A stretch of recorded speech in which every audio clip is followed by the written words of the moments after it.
பலி செலுத்துற இடத்துல. அதுக்கு கீழே தான் மோரியா மலையில ஒரு பகுதி தான் கல்வாரி மலை. இயேசு கிறிஸ்து சிலுவையிலே அறையப்பட்ட இடம். அதை ஆராய்ச்சி பண்ணும்போது 20 அடி ஆழத்துல ஒரு குகை இருந்துச்சு. இயேசு கிறிஸ்து சிலுவையிலே அந்த அதுக்கு நேர 20 அடி ஆழத்துல ஒரு குகை. அந்த குகையில உடன்படிக்கை பற்றி கண்டுபிடிச்சிட்டாரு ரான் வயட்.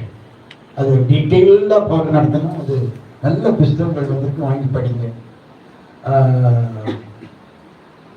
ரான் வயட் முதல்ல கருப்பான சப்ஸ்டன்ஸ் அங்கே இருக்கு. அந்த கருப்பான சப்ஸ்டன்ஸை கொண்டு போய் யூதர்களுடைய லேபில் கொடுத்தாங்க. அது மனுஷ ரத்தம்னு கண்டுபிடிச்சிருக்காங்க.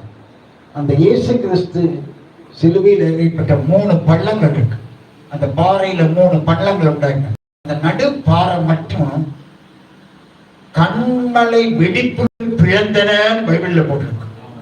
அந்த கண்மலை வெடிப்புகள் பிளந்தனன்ற அந்த இடத்துல அந்த ரத்தம் சொட்டு சொட்டா சொட்டி அந்த உடன்படிக்கை பட்டியலை கொட்டி இருக்கு.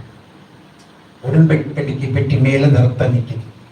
அது காலப்போக்கில் கருப்பா மாறிடுச்சு.